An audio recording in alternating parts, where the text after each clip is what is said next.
Do you enjoy a good time with your fellow brothers and sisters? Do you enjoy the fresh sea breeze? Do you enjoy deep sea fishing? Then Wisdom for the Blind has something just for you. On May 5th, 2023, Wisdom for the Blind has chartered the Double Eagle 3 in Clearwater Beach, Florida for an entire day of fun in the sun and deep sea fishing. Go to w4tv.org and register for this upcoming event. Check out our website and register now. Seats are limited. Please share the wisdom and tell a friend.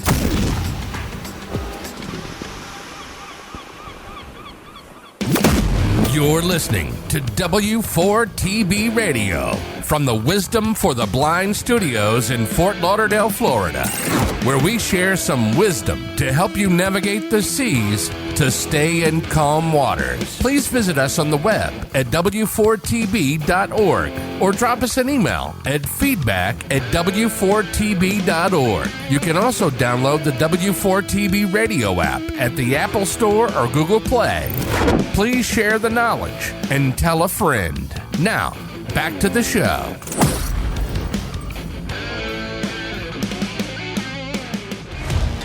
You are listening to Share, the podcast that's all about helping empower the wisdom. From the Wisdom for the Blind Studios in Fort Lauderdale, Florida, here's your host, Mr. Douglas Cram.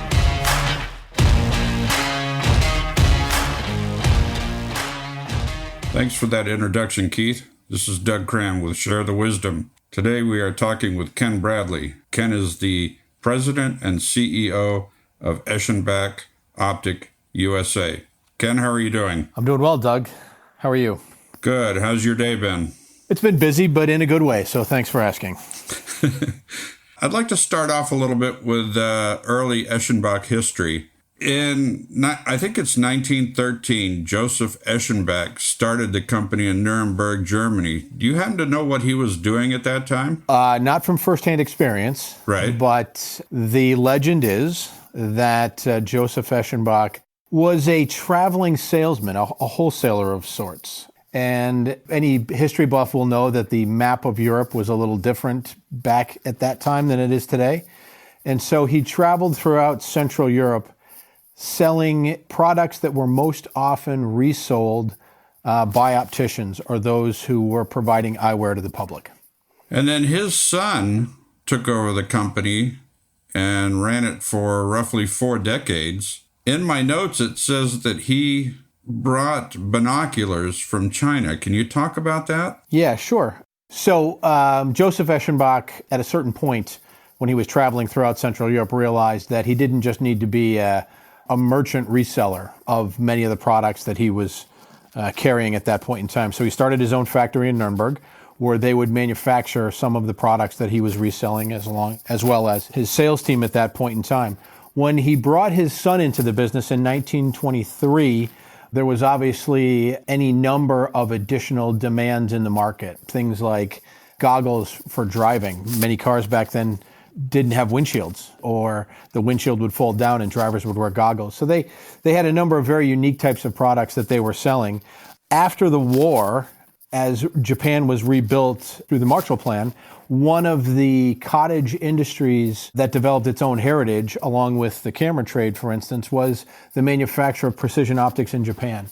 And so Rudolf Eschenbach, Rudy, Joseph's son, was one of the first Western businessmen to recognize that there were quality products that would come from Japan at that time, which many people didn't believe. And he began the import of binoculars, sport and leisure binoculars, into Europe from Japan. And he really, relatively a pioneer in that regard. And he ran the business until 1963 when his son took over. Okay, my notes say the Far East. I expected that to be China, but that was Japan? Well, it started in Japan, and then as things have progressed over the years, many Japanese companies, as the standard of living in Japan in the post-war years continued to elevate, obviously the cost of labor and the cost of products coming out of Japan went up. And so many of the Japanese factories relocated some of their production to China. So in that binocular business, you do see volumes. The biggest volume comes from China these days. There are still some high-quality Japanese manufacturers. And then in 1974, Walter Eschenbach, focused everything on eyewear. Can you talk about that? Yeah. So Rudolf Eschenbach, Rudy, he ran the business until 1963 when his son Gert took over the business. And at that point in time, they were reselling any number of precision instruments. They were reselling some eyeglass frames. They were selling some sunglasses, binoculars. At that point in time, they sold drafting instruments, all compasses, microscopes for scientific and educational purposes. But in 1974, when Gert's younger brother Walter joined the business, they made a strategic decision to focus the company's resources on the eyewear business, eyeglass frames, largely because of the size and scope of that market. It was a bigger growth opportunity than anything else that they participated in. So they kind of doubled down on their presence in that market segment. And then in the 1970s and 80s, they pioneered the aspheric lens. Can you talk about that? Yeah, so from 1974 on, Eschenbach's business revolved around two major product lines. One was eyewear, eyeglass frames, and that was Walter Eschenbach's division. And then the balance of the product range was largely focused on magnifiers and products that magnify, and that included scientific microscopes as well as magnifiers that are today known for their low vision application. Up until the mid-70s, Eschenbach was buying all of its magnifiers for resale through its distribution channel, and they realized that they had some burgeoning production capabilities that might lend themselves to that business, so they began the process of building out an expertise in injection molding of optical elements, lenses. And that expertise developed very rapidly, and they were one of the first companies in the world, if not the first, to injection mold an aspheric lens. So an aspheric lens, for those who aren't aware, is the type of lens design that is used to provide the highest powers of magnification. Aspheric means non-spherical. Most lenses that would otherwise be spherical are such as those that you could, let's say, cut from a crystal ball. But an aspheric lens is more complex than that. It has changing curvatures at different points across the face of the lens, and that's what you use for high powers. And it had not been injection molded before because of the thicknesses required. And Eschenbach was really a pioneer in developing this aspheric lens molding capability. Okay, what is the aplanatic lens? So the aplanatic lens is also an Eschenbach innovation. It, in terms of the consumer product execution of a particular kind of optical design. An aplanatic lens is really a two-lens magnifier where the lenses are positioned facing one another with the curves inward towards one another, and the exterior of the lenses are flat. And so for the user, it looks like when you're holding an aplanatic lens, the lens surfaces on either side of the lens that you could touch are flat, because the curves are inward, facing one another with a small gap in between. And the advantage of that lens is that any distortion, any what we would call achromatic aberration, is perfectly offset by the exact same lens in an inverted position opposite the first. And so that's a lot of technical gobbledygook, but it's a lens that has a perfect focal length from edge to edge. And it's possibly the design of some of the best optics that have been used in low vision. And then in 1983, they formed a new company here in the United States. Can you talk about that? Yeah. So, up until 1983, in the early 80s, the Eschenbach group was primarily confined to European distribution. They didn't really look outward for any kind of distribution in the Far East or South America or North America. They had their hands full at home. And at that point in time, the trade environment was such that it wasn't that easy to develop what they would call an export business at that point in time. But in the early 80s, we were seeing the very first steps towards globalization and global trade. And as such, Gerhard Eschenbach, who was then running the company, had a great deal of foresight to say that, hey, we need to establish a business presence in some of these major markets where we don't currently compete. And he was referring to Japan and North America. And so he met with a gentleman named Jeff Moss, who was an optical industry veteran here in North America. And they started a joint venture that was to become Eschenbach Optik of America. And that was the first time in which Eschenbach products were made available to North American consumers. And the company is now located in Connecticut? The company has always been located in Connecticut. We started in 1983 in the little town of Wilton, Connecticut, and we've kind of stayed in our backyard here for the last 40 years. We are now located in Danbury, Connecticut. We're over on the western side of the state, about an hour north of New York City. Did you happen to go through that big freeze last week or 10 days ago? I did. It was an odd change, I might add, since it's in the 50s and 60s now. I saw on Mount Washington in New Hampshire that they set a record with a temperature of 108 below zero. Not the place you want to go in the winter, for sure. No. Even in the summertime, they'll have snow up there. So it's a cold spot. Wow. Now we're going to... do you have anything else to say about the early history of Eschenbach? No, I think that with regard to Eschenbach's evolution, the 80s were a formative period of time because in the 80s, especially as we got to the end of that decade and into the 90s, Eschenbach was quite proliferative in developing new products in the category of magnification for use by the visually impaired. But the most interesting aspect is they didn't really know why consumers were using these products. The magnifier market grew consistently over that decade, but many of the magnifier manufacturers really didn't know why healthcare professionals or others were buying these magnifying products. And only later was it discovered that age-related eye diseases such as macular degeneration or diabetic retinopathy were causing a need for these types of tools, and that was where the demand was coming from. And so there was an awakening, I would say, at the end of the 80s where low vision is a condition that many people suffer with, where magnification is a key therapy to helping them achieve their goals. And once that recognition took place, then a host of clinical resources and research went into low vision rehabilitation. And I would say the level of clinical practice in that subspecialty area really took off. Okay, Ken, we're going to take a break now, so please stand by. All right. VA's Office of Blind Rehabilitation Services estimates there are approximately 130,000 veterans in the United States who are legally blind, and more than 1 million veterans who have low vision that causes a loss of ability to perform necessary daily activities. In this era of instant communication, where we get overwhelmed with data or facts that are useless to unsighted individuals, wouldn't it be great if we could count on news focused on real problems that impact the daily lives of veterans without sight? Introducing Wisdom for Blinded Veterans, an advanced informational portal designed by blind veterans specifically for blind and vision impaired vets that, like them, are facing challenges every day. Hi. My name is Ben, and I know the frustration.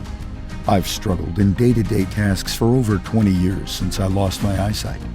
One of my biggest challenges has always been trying to stay up to date with the latest information of my eye disease, local news, and the ever-changing technology.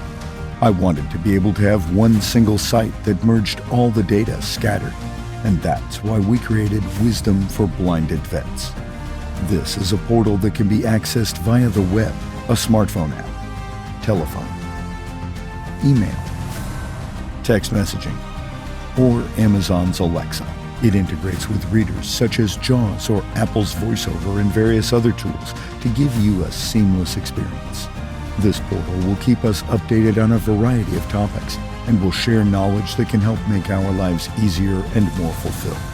Highlights of the topics covered on the portal include podcasts, events, news, blind rehab and training, information on the BVA and other groups, a list of coordinator and bros list, online groups to interact with fellow vets facing the same challenges, and much more.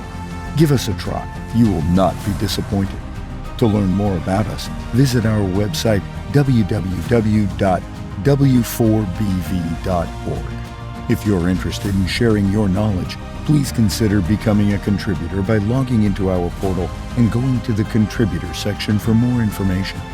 Wisdom for Blinded Veterans, transforming blind veterans' lives.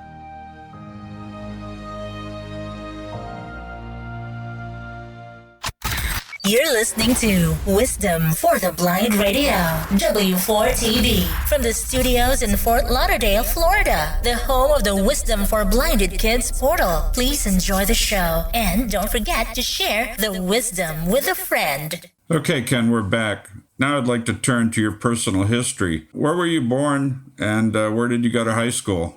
Well, I was born in the lakeside community of Erie, Pennsylvania. And my father was a somewhat transient executive for a Fortune 500 company. So we ended up in Connecticut, and I went to high school in the little town of Trumbull, Connecticut.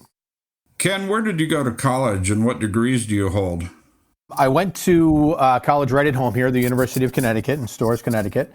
I've got a couple of degrees from there. I have a degree in accounting and a degree in economics.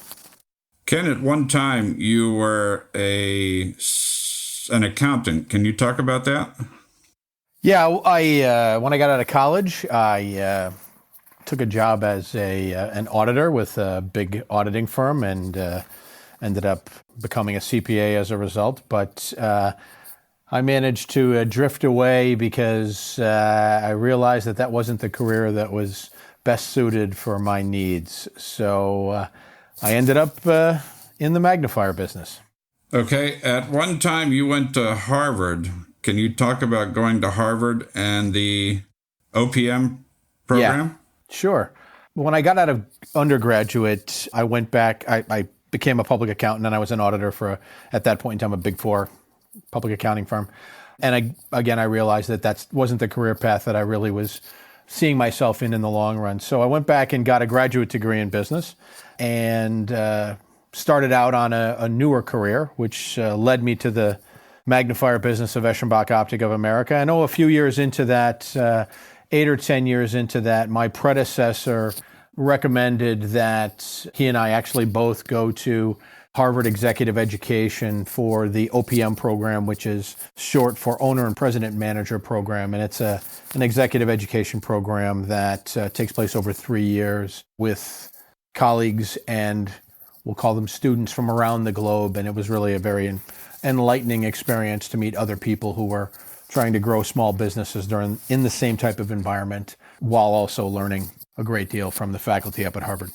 And then at some time you became a volunteer with the Vision Project. Can you talk about that?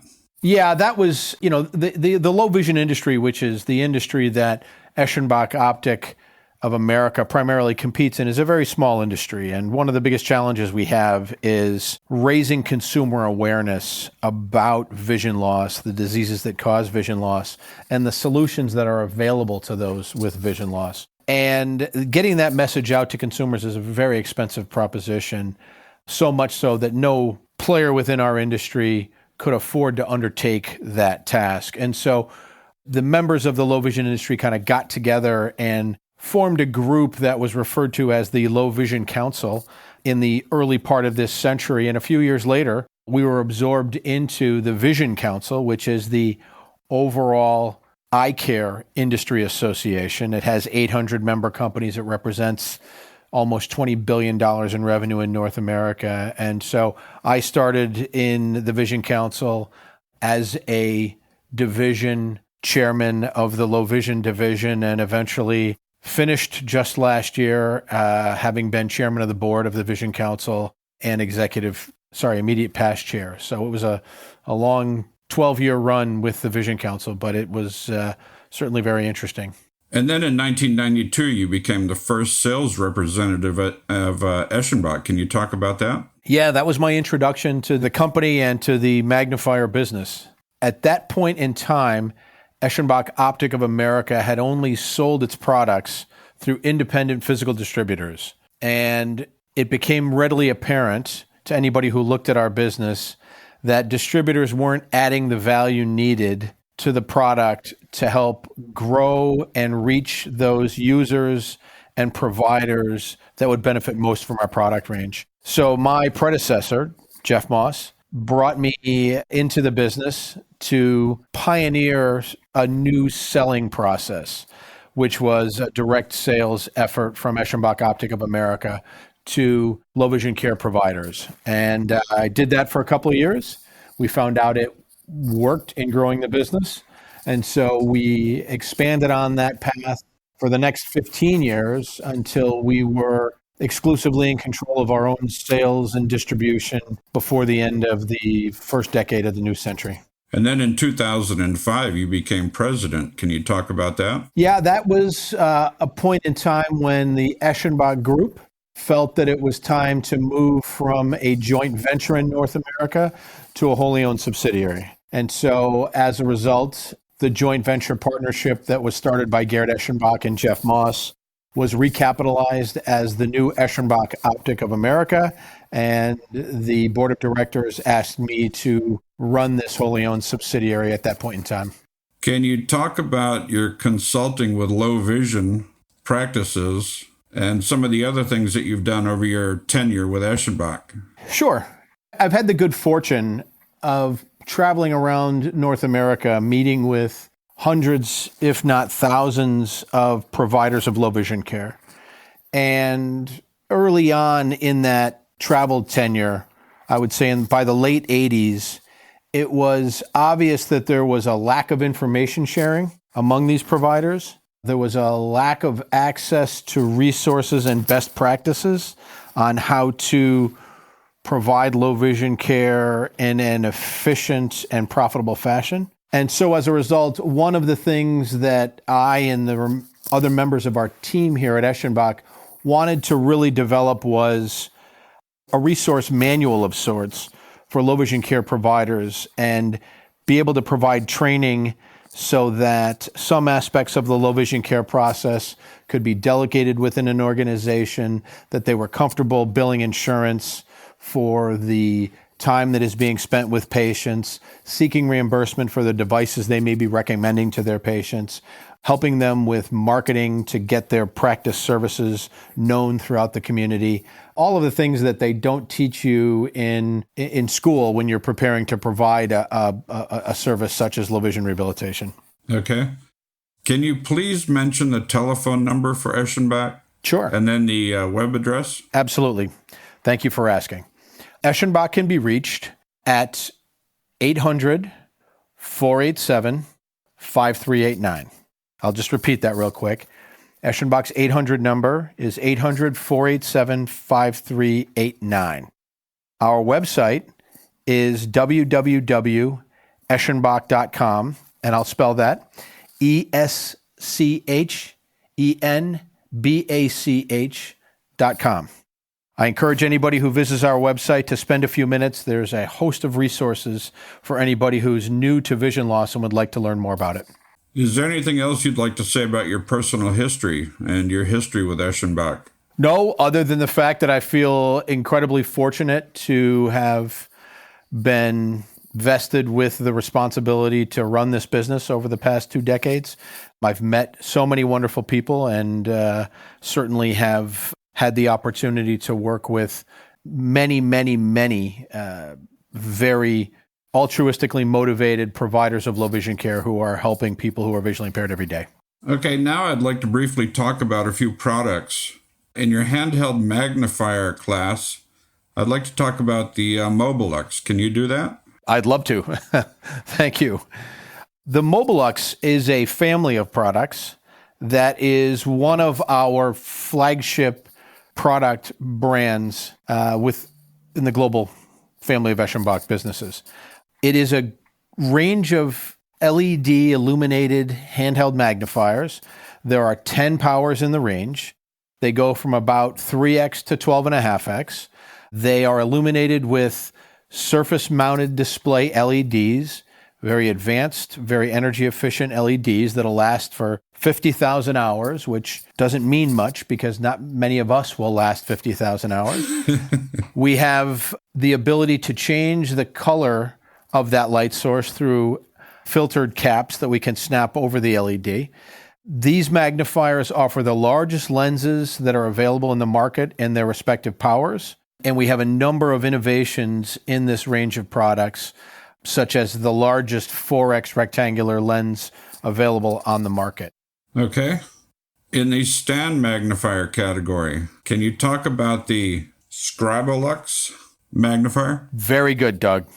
That's not an easy one to get, and you nailed it. So, way to go. I'm having to listen to my computer as we talk, so. You got the pronunciation perfectly. Okay. That's a unique stand magnifier that was developed specifically for the task of handwriting. And it's an example of Eschenbach's design process where we're designing each of these magnifiers as a tool to help the visually impaired with a very specific need, in this case, handwriting. It is a stand magnifier where the lens is elevated on a single upright arm. It's elevated about 3 inches from the surface of the reading or printed material. It has a very large 3-inch by 4-inch rectangular lens that provides almost 3 times magnification. And it's also illuminated with one of these surface-mounted display LEDs. It is an ideal solution for anybody who would like to handwrite, pay their bills, fill out a crossword puzzle, you name it. It's a very useful tool. In the telescope category, I'd like to talk about the Microlux monocular. Okay. So the Microlux monocular it's another family, but it's not as big a family as the Mobilux. The Microlux family of spotting telescopes has 2 different offerings in it, a 4X and a 6X. The 4X monocular is one of the most compact Keplerian monoculars that are available to use for spotting tasks. Compact design is critical with a lot of spotting telescopes because spotting telescopes are used for viewing distant objects for very short periods of time. People who are visually impaired like spotting telescopes so that they can read street signs and possibly menus at a fast food restaurant, or they'd like to recognize a face of somebody that they're going to meet in a room or in the park for that matter. And so being compact is ideal so that you can keep it in your hand and use it one-handed. And the Microlux makes it even easier because the Microlux is basically a fixed focus telescope. And a fixed focus telescope means it can be fully operated with one hand. It doesn't require 2 hands to use it. And it's simple. You just point and shoot, so to speak. You simply point it at the object you want to view. And as long as that object is more than 3 meters away, you're going to have success in ideally discerning that object. So the Microlux, and another big advantage of the Microlux is that it has a retractable case. So it's spring-loaded, so if you squeeze it, it pops open, and if you squeeze it a second time, it closes up into a hard protective case, and so it's pretty robust and durable, and many of our end users have really appreciated it for that matter. Now, you mentioned a word that I want to go back over. I believe that word was Keplerian. Yeah. Can you talk about that? Yeah, there are different types of telescope designs. Many different types of telescope designs.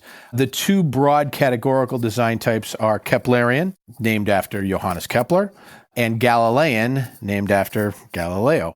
The Keplerian design is one that is, not to get too technical about the optics, but the Keplerian design can be made in the highest powers, but they're always going to be slightly longer than a Galilean design of the same power. And most Keplerian telescopes are focusable, or they have the ability to focus. And that's a big advantage in many cases because they can be used to view objects at a range of distances. Galilean systems, on the other hand, are a little simpler in design. They are generally shorter in length because of their design. They are lighter in weight. And so in the world of low vision and vision loss, Galilean systems are generally the telescopes of choice to be mounted in a pair of eyeglasses because of their compact design nature and their bright image. And Keplerian telescopes are generally the ones that are used in a handheld spotting scope fashion. Okay. In the glasses category, I want to talk about the Max TV and Max TV Clip glasses. Can you talk about those? Sure. So these were a product that was introduced the Max TV was introduced in 2004, and it quickly became the most popular binocular eyewear for watching television for the visually impaired. The Max TV is actually 2 of these Galilean telescopes mounted binocular in a form of eyewear that somebody who's visually impaired can wear to watch television at or about 10 feet or 3 meters and enjoy 2 times magnification.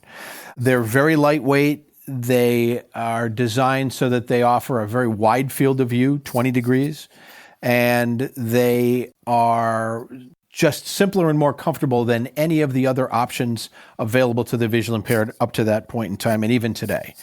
The Max TV Clip is a similar type of product, but it doesn't require the user to take their glasses off to put the binocular eyewear on, as is required by the Max TV. The Max TV Clip just clips on over the bridge of their eyeglasses, and they view through the Max TV Clip through their glasses. Okay.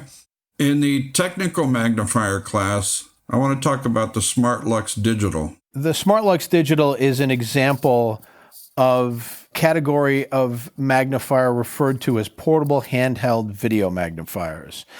And it's easy to say that the SmartLux Digital would not exist if not for smartphone technology.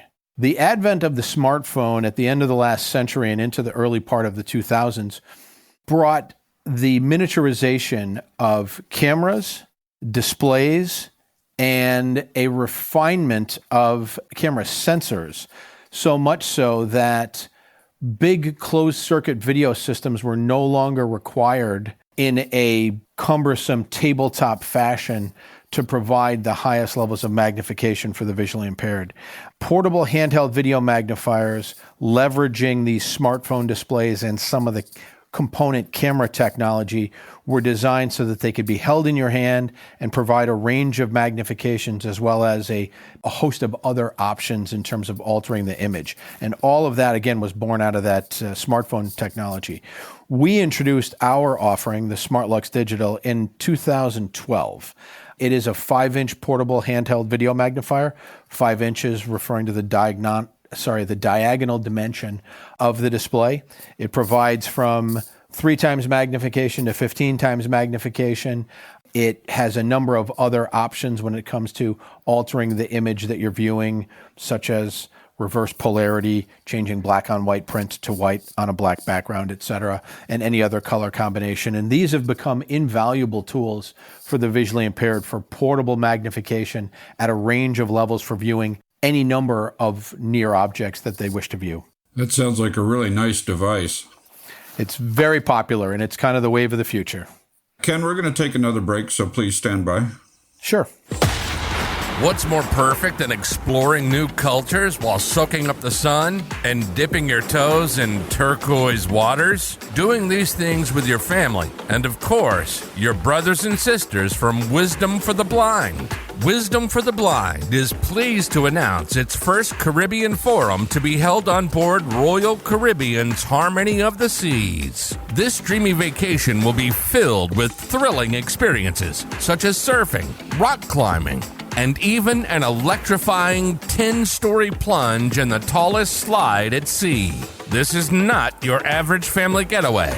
There's fun and entertainment for all ages, but you'll also have learning workshops in technology and medical breakthroughs focused on the blind and vision impaired. We will sail from beautiful Miami on October 15th, 2023, visiting fabulous ports: Rotan in Honduras, Costa Maya and Cozumel in Mexico, and Royal Caribbean's private island, Coco Cay in the Bahamas. Add 2 spectacular days at sea, and while connecting with people that may experience the same challenges you do, you'll find unforgettable activities, make lasting memories, and soar to new heights. You'll learn about fascinating cultures and customs while tasting local delicacies and lounging in luxury. Wisdom for the Blind has also partnered with Operation Song, so you can have the opportunity to tell your service stories through songwriting.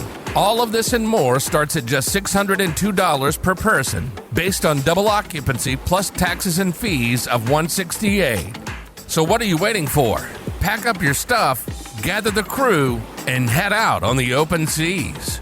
You and your family will be talking about it for many years to come. Don't miss this great opportunity. Go to w4tb.org and find the button that says Caribbean Forum, or email us at forum@w4tb.org and book now. Space is limited. Don't forget to share the wisdom and tell a friend.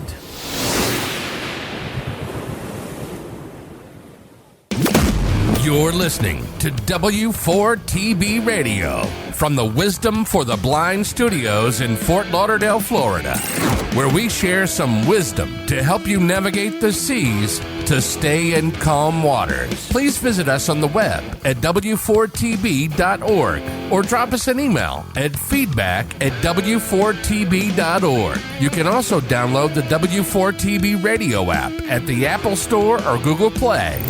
Please share the knowledge and tell a friend. Now, back to the show.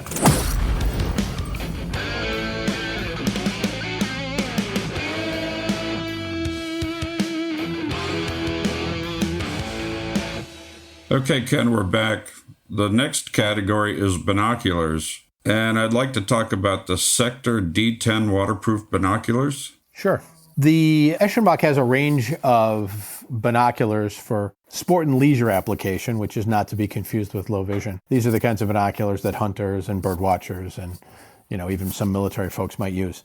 The Sector D is one of our better ranges. We have a number of families at all different levels of quality and functionality. The Sector D is one of our better premium families of binocular products. The Sector D 10x42 waterproof is a great binocular. You chose very well. It is a rubber-coated compact binocular. Compact is an interesting word when we describe binoculars. Compact binoculars generally don't get any bigger than this Sector 10x42. Most compact binoculars have a 35 millimeter objective or smaller.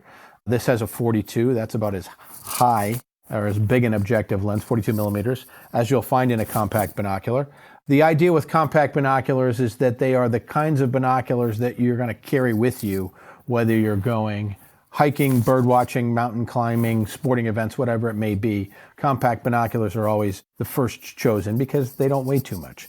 This particular binocular is very high quality. It's rubber coated so that it can stand up to a little banging around, but it has some of the highest quality elements in its construction. The binocular itself, the barrel that the optical elements are contained within is nitrogen filled. A good quality binocular will have a nitrogen filled body because nitrogen eliminates any kind of misting or fogging that takes place if it's only filled with air and there's a rapid change in temperature. You can imagine condensation and things. They also have a highest quality prisms. The prisms in a binocular are of great importance. It's a bit of a Keplerian design, as I mentioned earlier. The prisms in this binocular are made out of BAK4 glass, which is the highest quality glass you're going to find in most consumer binoculars.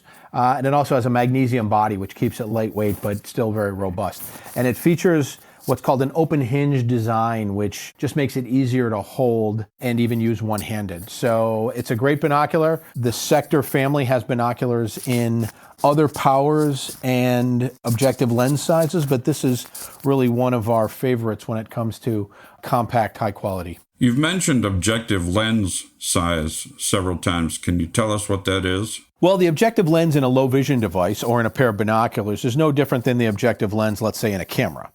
The objective lens is the lens that is furthest from the eye in a multi-lens apparatus. When we consider the objective lens, what it is it's the light gathering lens of that device. Whether it be a camera or a telescope or a binocular, whatever it may be, the objective is very important. The wider the objective, the more light that's gathered by that device. And that translates directly, assuming we have high quality glass and coatings on all the surfaces, it directly translates into a brighter image for the user. Everybody wants a brighter image. And so this binocular that you referred to, for instance, it has a wide objective, 42 millimeters, when most other compacts only have 35. That means its image is brighter. And if I'm a hunter or a bird watcher and I want to use my binocular at low light conditions, such as at dusk or at dawn, it provides a very high twilight factor, which is brightness and performance in low light. So probably more than you bargained for in that answer, Doug, but I felt I should do it completely. Okay. Can you talk about the mission statement for Eschenbach? Yeah, well, Eschenbach Optik of America, we are, among all of the Eschenbach group of companies, we're a very focused company on low vision solutions. And As a result, our mission statement really revolves primarily around that market need and what we can do to satisfy it. So our mission statement is to provide magnification and vision-enhancing solutions that improve the independence, safety, productivity, and quality of life for those with vision loss. Obviously, it reflects our heritage in the magnifier business and how that optical heritage from our German roots has translated to solutions that help the visually impaired, but it also extends to some of the newer types of solutions that we're offering that benefit the visually impaired, such as some of these video magnifiers that we talked about a little bit earlier. And it's a recognition as well about what our product, when they're recommended for somebody who has a pronounced need. We can help people live life independently. We can help people live life safely. Think about being able to read your medicine bottles and make sure if you're living alone and you're administering your own medications, how important it is that you get that right, the right medication in the right dosage. And a magnifier in many cases can help with that. Productivity reflects the working age visually impaired, or even those who are in school who need magnification solutions to help them keep up with their workload or their coursework.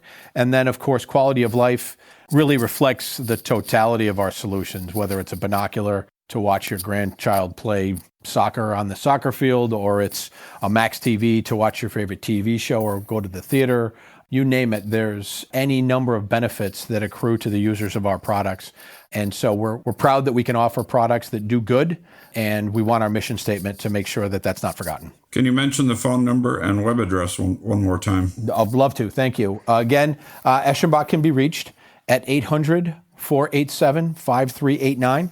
And our website is www.eschenbach.com. And I'll spell Eschenbach again, ESCHENBACH. How important has your relationship with the VA been? Our relationship with the VA is critical, I would say. I think that we have developed a very strong relationship with the VA certainly over the last 10 years since the VA executed its continuum of care program in building out the blind rehab service and the many touch points for veterans who are visually impaired. We rely very heavily on the VA for feedback when it comes to product enhancements and future product design. We certainly hope that our VA customers and the providers of low vision care, from blind rehab centers all the way down to basic low vision clinics, think of Eschenbach as a partner in helping them provide care to their visually impaired veterans.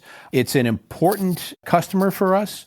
We certainly hope that we can continue that partnership with the VA for the long run. And we're at the end of our time. Is there anything else you'd like to talk about? No, Doug, I want to say thanks for your time and inviting me to share some of these tidbits with you. I hope that if anybody is new to vision loss, would like to explore more about what's available from Eschenbach to possibly help them with their goals, they can certainly talk to their VA eye care or blind rehab professional, but they can also come visit our website, www.eschenbach.com. Well, Ken, thank you very much. Thank you, Doug. And now I'm going to toss it to Ellie for any news and email. Do you enjoy a good read? Or do you enjoy sharing new books with friends? Then join us on the second Tuesday at 7 p.m. Eastern Standard Time for Wisdom Books, a virtual book club just for the blind or visually impaired. You can also hear a pre-recorded episode on Wisdom Radio every Tuesday night at 7 p.m. Eastern. For more information, go to w4tb.org. and click the link Wisdom Books for more information. And please don't forget to share the wisdom.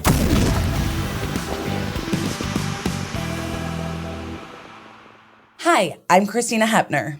And I'm Leslie Hoskins, and we're hosts of the Taking the Lead podcast from Leader Dogs for the Blind. Our podcast provides insight into the blindness community and impactful stories from our clients. At Leader Dog, we continue to be the answer for thousands who need our free services. These include guide dog training, white cane training, and more. Once clients complete training, they're reintroduced to a life of safety and independence. Learn more at leaderdog.org.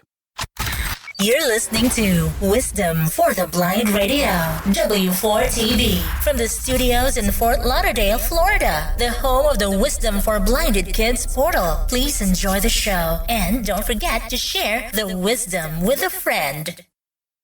Thank you, Doug.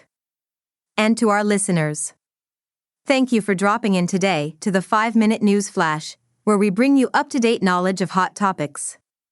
Now to our first story.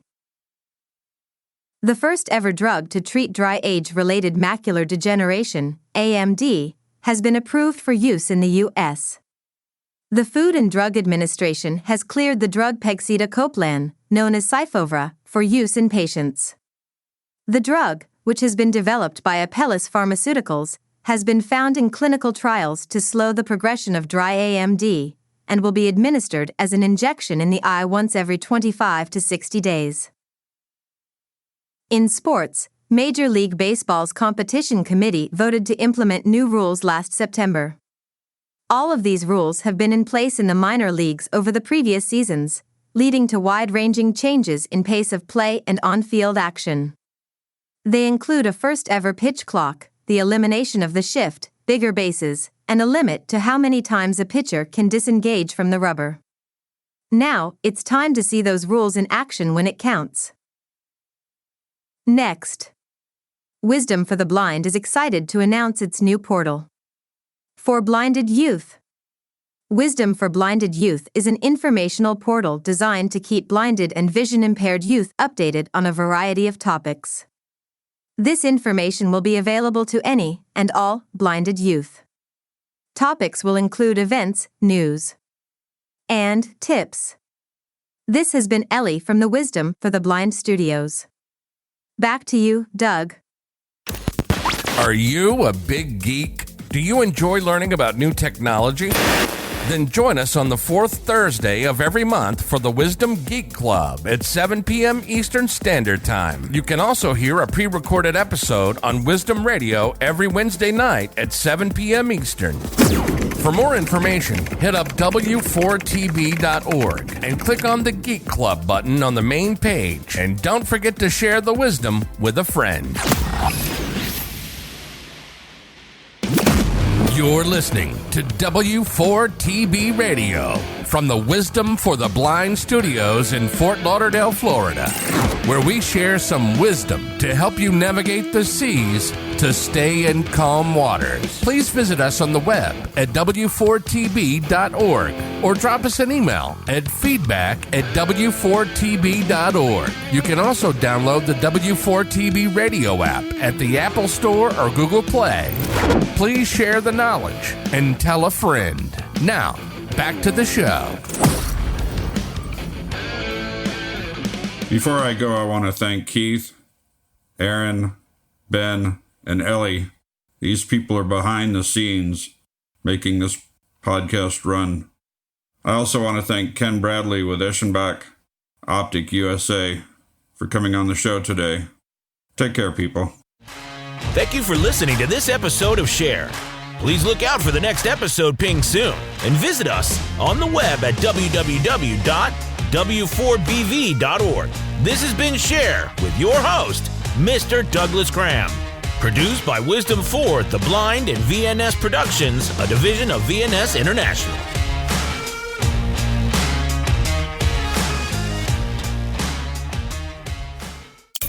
Wisdom for the Blind is dedicated to doing everything we can for the blind and sight impaired. If you'd like to bless us with a donation to keep the website, the podcast, the webinars, and the radio station operating, we can't express how grateful we'd be. You can go to the website at w4tb.org. That's w4tb.org and hit the donation button. Or you can mail it to Wisdom for the Blind Incorporated. Attention donations. 1005 Marina Mile Boulevard, Suite 255, Fort Lauderdale, Florida, 33315. Wisdom for the Blind is a not-for-profit 501c3 organization. Remember, it's tax deductible. We thank you from the bottom of our hearts at Wisdom for the Blind.